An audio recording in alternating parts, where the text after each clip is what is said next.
അൻവർ ഇവിടെ ഒരു വിഷയമല്ല. എവിടെ ഇല്ല, അൻവറിനെ പറഞ്ഞ കുറച്ച് വോട്ടുകൾ ചിഹ്ന ഭിന്നാക്കാൻ സാധിക്കുന്നില്ലാതെ മറ്റു കാര്യങ്ങളൊന്നും ഉണ്ടാവില്ല. 500 250 കിട്ടിയാൽ മതി. നന്നാ ആര് ജയിച്ചാലും നമുക്കൊരു പ്രതീക്ഷയില്ല ഇപ്പൊ. കാരണം പ്രതീക്ഷകളൊക്കെ നമുക്ക് ആര് വന്നാലും ഒരു തെരഞ്ഞെടുപ്പിന് വേണ്ടിയിട്ട് ഒരു കോടികൾ കൂടെ മുടക്കുക എന്നല്ലാതെ നാടിന് വേണ്ടി എന്താ ചെയ്യും നമുക്ക് കാണും. മുൻപ് എന്താ ഓരോ തൊട്ട് പൈസ കഴിഞ്ഞൂറി കുറെ പൊട്ടിച്ചു കളഞ്ഞു എന്നല്ല എന്താ സ്വരാജ് ചോദിക്കും. തൃണമൂൽ കോൺഗ്രസ് കേരളത്തിൽ ഇങ്ങനെ നീണ്ടു കിടക്കുകയല്ലേ. സ്വരാജ് തന്നെ ജയിക്കുന്ന സ്വരാജ് ജയിക്കുന്ന ഉറപ്പാണെന്ന്. നമുക്ക് ആരും കൂടെ ഒരു ഗുണമല്ല. നമുക്ക് എന്താ അങ്ങനെ പോകണം. മെഡിക്കൽ കോളേജിൽ പോയാലും ആദ്യം വേണം പൈസ ഒക്കെ, അതിന് വണ്ടി പോയാലും ആളും വേണം. അങ്ങനെ ഇഷ്ടം നമുക്ക് ആരും ജയിച്ചാലും പാടി അയച്ചു തോറ്റാലും പാടി നമ്മുടെ ആളാണ്. ഭരണകക്ഷിയുടെ ഒരു MLA വരികയാണെങ്കിൽ ഒരുപാട് കാര്യങ്ങൾ സാധിച്ചെടുക്കാൻ സാധിക്കും നാട്ടിന്. പ്രതിപക്ഷത്തിന്റെ MLA വരികയാണെങ്കിൽ എന്ത് പ്രയോജനം ഉണ്ടാവുക? ഇനിയിപ്പോ ഒരു വർഷമല്ലേ ഉള്ളൂ, തുടങ്ങി വെച്ച പദ്ധതിയിലൊക്കെ പൂർത്തിയാക്കാൻ. എന്ന് അവിടെ ചെന്നാലും പാവങ്ങൾക്കായാലും ഏത് ആൾക്കാർക്കായാലും ആര്യാടൻ മുഹമ്മദിന്റെ വീട്ടില് ഒരു സ്ഥാനം എല്ലാവർക്കും ഉണ്ട്. കറണ്ട് ചാർജ്, വെള്ളത്തിന്, രജിസ്ട്രേഷൻ ഫീസ്, ആരോഗ്യ എല്ലാ ഗവൺമെന്റ് സർവീസുകൾക്കും കണ്ടമാനം പൈസ കൂട്ടിയിട്ട്. അൻവർ ആണെങ്കിൽ ഇടതുപക്ഷത്തെ ചതിച്ച് വലതുപക്ഷത്തേക്ക് വന്നു, അവരെയും ചതിച്ച് പുറത്തേടിയിരിക്കും. അപ്പോൾ ഇത് മുഴുവൻ ജനങ്ങൾ കണ്ടുകൊണ്ടിരിക്കുകയാണ്. അപ്പോൾ ഇവിടെ UDF ഗവൺമെന്റ് ആണെങ്കിൽ ഈ കേരളം നന്നാവും. നമസ്കാരം.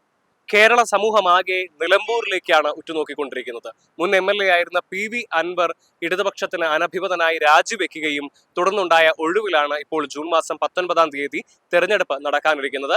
3 മുന്നണികളെ കൂടാതെ തൃണമൂൽ കോൺഗ്രസിന്റെ സ്ഥാനാർത്ഥിയായി അൻവർ കൂടി കളത്തിലിറങ്ങിയതോടുകൂടി ഈ നിലമ്പൂർ ഉപതെരഞ്ഞെടുപ്പ് ചൂടുപിടിക്കും എന്നുള്ള കാര്യം സംശയമില്ലാതെ തെളിഞ്ഞിരിക്കുകയാണ്.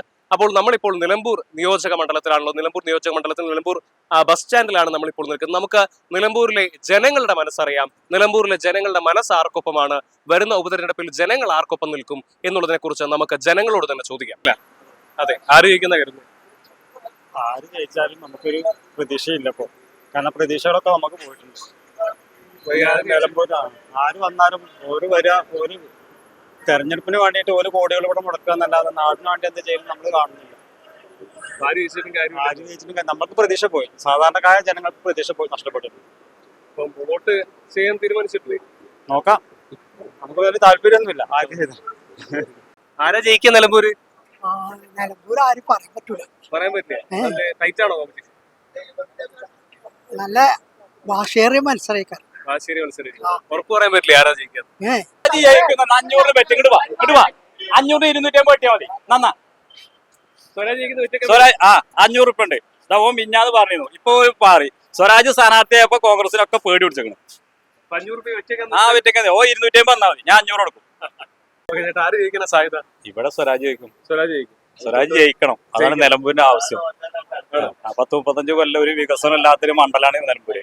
അപ്പൊ ഈ 8 കൊല്ലം കൊണ്ട് ഇവിടെ 8-9 കൊല്ലം കൊണ്ട് ഒരുപാട് വികസനങ്ങൾ വന്നു. ബൈപ്പാസ്, മാനവൻ ഹൈസ്കൂള്, സ്റ്റേഡിയം, അങ്ങനെ ഒരുപാട് കാര്യങ്ങൾ, റോഡ്, അതൊക്കെ ഇനിയും തുടർന്ന് കിട്ടണമെങ്കിൽ സ്വരാജ് ജയിക്കണം. അതൊക്കെ അൻവറല്ലേ കൊണ്ടുവന്നു. അൻവർ ഇടത്തിന്റെ ഒപ്പം നിന്നിട്ട് സർക്കാരിലെ കൊണ്ടുവന്നത്. അൻവറിന്റെ കൈവല്ലല്ലോ. അൻവറിന് യാതൊരു സ്വാധീനം ഉണ്ടാക്കാൻ പറ്റും. അൻവറിന് എന്താ ഓരോ തൊട്ട് പൈസ കഴിഞ്ഞൂറി കുറെ പൊട്ടിച്ചു കളഞ്ഞു എന്നല്ല എന്താ. അൻവറിനെ കൊണ്ടൊന്നും സ്വരാജ് ജയിക്കും. ഇലക്ഷൻ ആര് ജയിക്കാനാ സാധ്യത കാണുന്നത്? ഇലക്ഷൻ ആരും ചോദിക്കാനുണ്ടോ? സ്വരാജ് ജയിക്കും. പിന്നെ 100% ഉറപ്പാണ്. അതെന്താ അങ്ങനെ ഉറപ്പിച്ച് പറയാൻ കാരണം? ഉറപ്പിച്ച ഇവിടുത്തെ സ്ഥിതി ഏതാണെന്ന്, ഇവിടുത്തെ സ്ഥിതി അതാണെന്ന്. അൻവർ ബാധിക്കുവോ? അൻവർ ആരെ ബാധിക്കാം? UDF-നെ ബാധിക്കും. LDF-ന്റെ കുറച്ച് വോട്ടൊന്നും ഏത് അൻവറല്ല, അൻവറിന്റെ അപ്പുറത്ത് അൻവർ വന്നാലും കിട്ടില്ല. അൻവർ പിണറായി സത്തെ തകർക്കുമെന്നൊക്കെ പറയുന്നത്. പിന്നെ അതിലും വലിയ ആൾക്കാർ തകർക്കാൻ നടന്നിട്ടില്ല. പിന്നെ അല്ലേ ഒരു അൻവർ ഒന്ന് തകർക്കാൻ പോണത്. അൻവറും തൃണമൂൽ കോൺഗ്രസ് ഒന്നും ഉണ്ടാവില്ല ഇത്തരത്തില്. തൃണമൂൽ കോൺഗ്രസ് കേരളത്തിൽ ഇങ്ങനെ നീണ്ടു കിടക്കുകയല്ലേ. സ്വരാജ് തന്നെ ജയിക്കുന്ന സ്വരാജ് ജയിക്കുന്ന ഉറപ്പാണെന്ന്. സാധ്യത അവിടെ LDF ജയിക്കാനാണ് സാധ്യത കാണുന്നത്. ഒരു ഭരണകക്ഷിയുടെ MLA വരികയാണെങ്കിലേ ഭരണകക്ഷിയുടെ ഒരു MLA വരികയാണെങ്കിൽ ഒരുപാട് കാര്യങ്ങൾ സാധിച്ചെടുക്കാൻ സാധിക്കും നാട്ടിന്. പ്രതിപക്ഷത്തിന്റെ MLA വരികയാണെങ്കിൽ എന്ത് പ്രയോജനം ഉണ്ടാവുക? ഇനിയിപ്പോ ഒരു വർഷമല്ലേ ഉള്ളൂ, തുടങ്ങി വെച്ച പദ്ധതിയിലൊക്കെ പൂർത്തിയാക്കാൻ ഭരണകക്ഷിന്റെ MLA വരുന്നല്ലോ നല്ലേ. അൻവർ ഇവിടെ ഒരു വിഷയമല്ല. എവിടെ ഇല്ല, അൻവറിനെ പറഞ്ഞ കുറച്ച് വോട്ടുകൾ ചിഹ്ന ഭിന്നാക്കാൻ സാധിക്കുന്നില്ലാതെ മറ്റു കാര്യങ്ങളൊന്നും ഉണ്ടാവില്ല. UDF-ന് കിട്ടുന്ന കുറച്ച് വോട്ടുകളെ ചിഹ്ന ഭിന്നാക്കാൻ സാധിക്കും അൻവറിന്. മറ്റു കാര്യങ്ങളൊന്നും ഉണ്ടാവില്ല. നമ്മുടെ അഭിപ്രായം, വ്യക്തിപരമായ അഭിപ്രായമാണ്. രാഷ്ട്രീയം അങ്ങനെയല്ലേ അപ്പൊ എല്ലാവർക്കും അഭിപ്രായം പറഞ്ഞൂടെ. ആര് ജയിക്കാനാ സാധ്യത നിലമ്പൂര്? ഇവിടെ ആര് ജയിച്ചാലും പാടില്ല നമുക്ക് എല്ലാവരും ഒരേമായിരിക്കും. ഒരേ സാധ്യത ആർക്കാണ്? അങ്ങനല്ല നമുക്ക് അന്നത്തെ വിലയാളെ നമ്മൾ വോട്ട് ചെയ്യുള്ളൂ, അങ്ങനെ ചെയ്യുള്ളൂ. നിലവിൽ ഇപ്പൊ ആരെ കാണും? നമുക്ക് ആരും ഇല്ല, അങ്ങനെ എല്ലാവരും പാണ്ടി വരാം, എല്ലാവരും ഒരുമാരും. നമുക്ക് ഒരാളെ പറയേണ്ട അവസ്ഥ എല്ലാവരും നമുക്ക് ആരെ കൊണ്ട് ഒരു ഗുണമല്ല, നമുക്ക് എന്താ അങ്ങനെ പോകണം, ആരെ കൊണ്ട് കൂടും? എന്താ ഗുണം, നമുക്കൊരു ഗുണമല്ല. എനിക്ക് 68 വയസ്സായി. ഇന്ന് നമുക്ക് 2 പെൺകുട്ടികളില്ലേ, ഇന്ന് മരുന്ന് അവിടെ നിന്ന് കടം മേടിച്ചോണം വില പുറത്തേക്ക് ചെയ്തു, അങ്ങനെ വാങ്ങിക്കൊണ്ട് നടക്കുക. ഒന്നും കിട്ടുന്നില്ല, മരുന്ന് കിട്ടൂല. നമുക്കൊരു ഇൻഷൂർ ഇപ്പൊ ഒരു ബൈപ്പാസ് ഒരു ഇത് ചെയ്തതാ, ഇനി 2-3 ലക്ഷം റുപ്യാണ് ഞാൻ ഒരു ബൈപ്പാസ് ചെയ്യണമെങ്കിൽ ആര് തരും? മെഡിക്കൽ കോളേജിൽ പോയാലും ആദ്യം വേണം പൈസ ഒക്കെ, അതിന് മണ്ടി പോയാലും ആളും വേണം. അങ്ങനെ ദൃഷ്ടിയാണ് നമുക്ക് ആര് ജയിച്ചാലും പാടില്ല, അയച്ചു തോറ്റാലും പാടില്ല, നമ്മുടെ ആളാണ്. നിലമ്പൂർ ഇപ്പൊ ആര് ജയിക്കാനാ സാധ്യത കാണുന്നത്? ഇവിടെ ആര്യടം സോക്കത്ത് 110% ഇവിടെ ജയിക്കും. അതെന്താ കാരണം അങ്ങനെ പറയാൻ? 110% എന്ന് പറഞ്ഞാൽ ആര്യടം സോക്കത്ത് ഇവിടെ ഒരു പ്രാവശ്യം മത്സരിച്ചിട്ടും ആര്യടം സോക്കത്ത് പരാജയപ്പെട്ടിട്ടും എല്ലാ വീട്ടിലുകളിലും സുഖമില്ലെങ്കിലും രോഗികൾക്കും അതുപോലെ തന്നെ വീട് കയറ്റി കൊടുക്കലും എല്ലാവിധ പാവങ്ങളെ സഹായിക്കലും, അതുപോലെ തന്നെ ആര്യയുടെ സോക്കത്തിന് വീടിന്റെ ഗേറ്റ് ഇന്നേ വരെ അടഞ്ഞിട്ടില്ല. അതാണ് സോക്കത്തിന് പാണക്കാട് കുടുംബത്തിന്റെയും ആര്യാടൻ സോക്കത്തിന്റെയും ആര്യാടൻ തറവാടിന്റെയും ഗേറ്റ് ഇന്നേ വരെ അടഞ്ഞിട്ടില്ല. അത് നിങ്ങൾക്ക് ഒരു പത്രക്കാർക്കോ TV ചാനലുകാർക്കോ എല്ലാവർക്കും അറിയാം. എന്ന് അവിടെ ചെന്നാലും പാവങ്ങൾക്കായാലും ഏത് ആൾക്കാർക്കായാലും ആര്യാടൻ മുഹമ്മദിന്റെ വീട്ടില് ഒരു സ്ഥാനം എല്ലാവർക്കും ഉണ്ട്. അൻവർ ബാധിക്കോ? അൻവർ ഇവിടെ ഒരു പ്രശ്നമല്ല. അൻവറിന് ഒരു തരത്തിൽ അൻവറിന് സ്വാധീനം ഉണ്ടാക്കാൻ അൻവർ ഒരു സ്വാധീനം ഇവിടെ ഒരു സ്വാധീനം ഉണ്ടാവില്ല. അൻവർ അൻവറിനെ എനിക്ക് നല്ലോണം എനിക്കറിയണതാ. അൻവർ 2002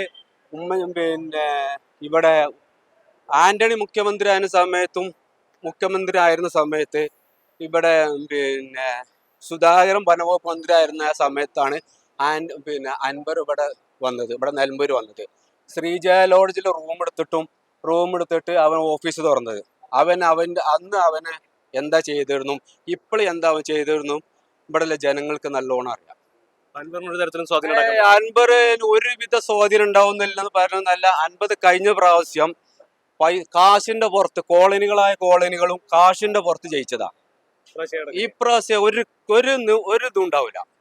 ഇപ്പുറത്തെ ഞങ്ങൾ UDF എന്ന് പറഞ്ഞാൽ ഒറ്റക്കെട്ടായി, ഞങ്ങൾ INTUC എന്ന് പറഞ്ഞാൽ ഒറ്റക്കെട്ടായി, എല്ലാവരും ഓട്ടോ തൊഴിലാളികളും ടാക്സി തൊഴിലാളികളും എല്ലാ തൊഴിലാളികളും ഒറ്റക്കെട്ടായി ഞങ്ങൾ വർക്ക് ചെയ്ത് ആര്യാടൻ സൗഖ്യത്തിനെ വമ്പിച്ച ഭൂരിപക്ഷത്തോടു കൂടി ഞങ്ങൾ ജയിപ്പിക്കും. അത് ഉറപ്പാ. അതിന് യാതൊരു ഇതില്ല. നിങ്ങൾ നമുക്ക് ഇലക്ഷൻ കഴിഞ്ഞിട്ട് നമുക്ക് കാണണം. ഓക്കെ. എന്താ ഈ തെരഞ്ഞെടുപ്പ് ഇപ്പൊ അനാവശ്യമായിട്ട് ജനങ്ങളുടെ നികുതിപ്പണം കൊള്ളയടിക്കാനുള്ള ദൂർത്തടിക്കാൻ വേണ്ടിയുള്ള തെരഞ്ഞെടുപ്പാണ്. അപ്പൊ അതിൽ വോട്ട് ചെയ്യുന്നില്ലേ? വോട്ട് ചെയ്യാന്ന് പറഞ്ഞാല് എന്തെന്നും തെരഞ്ഞെടുപ്പല്ലേ, കാലാവധി 5 കൊല്ലത്തേക്ക് അവർ MLAക്ക് അവര് സാമ്പത്തിക ഇടപാടിന്റെ പേരിൽ തമ്മിൽ കച്ചറോടി ഒഴിവായതാണ് ഈ തെരഞ്ഞെടുപ്പ്. അവർ തമ്മിൽ അടിച്ചു പിരിഞ്ഞ തെരഞ്ഞെടുപ്പ് നടത്തിയത്. ഇതിന്റെ ബാധ്യത ജനങ്ങൾക്കാണ്. ഇവിടെ സാധാരണക്കാരായ ജനങ്ങൾക്ക് ജീവിക്കാൻ മാർഗമില്ലാതെ പട്ടിണിയും പരിവട്ടമായിട്ട് കഴിയുകയാണ്. പണിയും തരവില്ല. കടയിലുള്ള തുച്ഛമായ മാസം 6000, 5000, 3000, 4000 രൂപയുടെയൊക്കെ ജീവിക്കുന്ന കുടുംബങ്ങൾ 50% ആൾക്കാർ അങ്ങനെയുള്ള ആൾക്കാരാണ്. ഉദ്യോഗസ്ഥന്മാർക്കും MLAമാർക്കും മന്ത്രിമാർക്കും മറ്റു വൻകിടക്കാർക്കും അടിച്ചു പൊളിച്ച് സുഖമായിട്ട് കഴിയാം. പക്ഷെ പട്ടിണി പാവങ്ങളായിട്ട് നല്ലൊരു ശതമാനം 50% ഇവിടെ പുറത്ത് കിടക്കുന്നവരാണ്. അവരെ സംബന്ധിച്ചോളം ഈ തെരഞ്ഞെടുപ്പ് പറഞ്ഞാൽ ഒരു അനാവശ്യമാണ്.